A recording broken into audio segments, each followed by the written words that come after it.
जय माता दी भक्तों, आप सभी का मेरी वीडियो में हार्दिक अभिनंदन है। आज की इस वीडियो में मैं आपको श्रावण मास के 6वें अध्याय की कथा सार सुनाऊंगी, जिसको सुनने से व्यक्ति के जीवन में अपार समृद्धि, घर में खुशहाली, निरोगता, समस्त कार्य बन जाते हैं। तो इस कथा को जरूर ध्यानपूर्वक सुनना।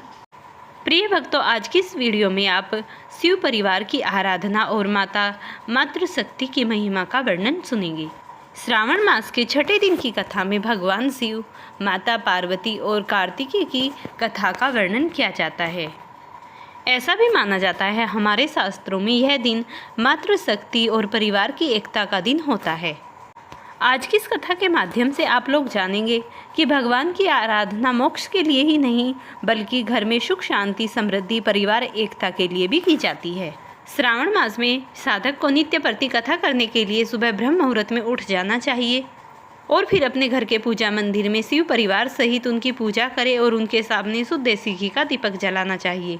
इस दिन शिवलिंग पर गंगाजल, बेलपत्र, धतूरा और लाल रंग का फूल अर्पित करना चाहिए। और इस दिन भगवान शिव की कृपा पाने के लिए ओम नमः शिवाय मंत्र का जप जरूर करना चाहिए। हो सके तो 10 मिनट तो जरूर करें, नहीं तो 5 मिनट तो इस जप को अवश्य करना चाहिए। कथा के समाप्त होने पर परिवार सहित सभी सदस्यों को प्रसाद जरूर ग्रहण करना चाहिए। अब मैं आपको आगे की कथा सुनाती हूँ। प्राचीन काल की बात है, एक ब्राह्मण दंपत्ति था।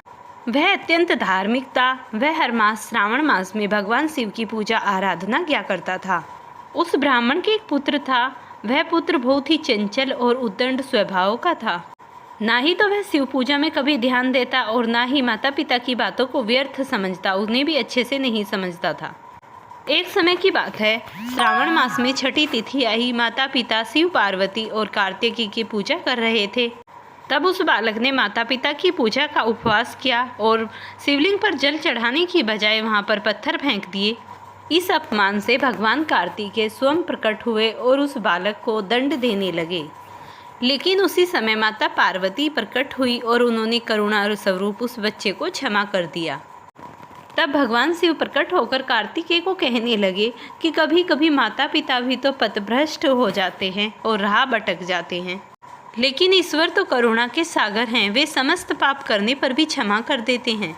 तब क्रोधित मन से भगवान कार्तिकेय ने उस बालक को श्राप दिया कि अगर तू श्रावण मास में सच्चे मन और पूरी श्रद्धा के साथ माता पार्वती और भगवान शिव की आराधना करेगा तो तेरे सभी पाप खत्म हो जाएंगे। ऐसा माना जाता है भगवान, जो युद्ध और क्रोध के अधिपति हैं, उनके नेत्रों से तेज निकल रहा था। उनका वाहन मयूर गर्जना कर रहा था। वह बालक दंड देने के लिए आगे बढ़ा। तभी ऐसा कहा जाता है माता पार्वती करुणा की मूर्ति हैं। तभी उसकी माता कार्तिकेय के सामने विभल होकर आकर खड़ी हो गई और बोली कि हे कार्तिकेय प्रभु, यह मेरा पुत्र है, आप इसके अपराधों को क्षमा कर दीजिए।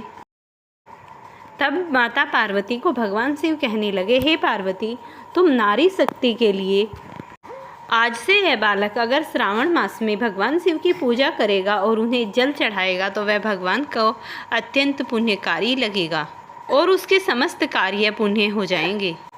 तभी कार्तिकेय ने अपने तेज को कम किया और उस बालक को धर्म का मार्ग दिखाया।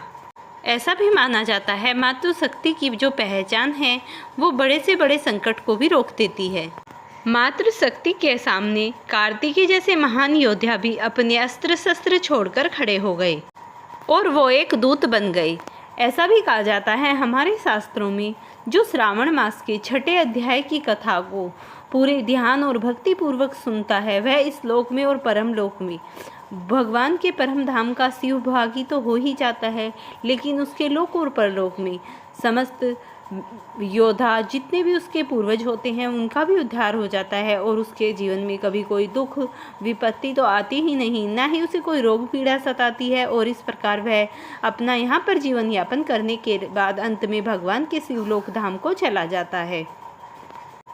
इसीलिए साधक को चाहिए कि वह श्रावण मास में नित्य प्रति भगवान शिव की पूजा करे और हर रोज भगवान की शिवलिंग पर 1 लोटा जल अर्पित करे और उनके मंत्रों का जप करते हुए अपने जीवन की शुरुआत करे। भगवान का मंत्र इस प्रकार है, ओम नमः शिवाय, ओम नमः शिवाय।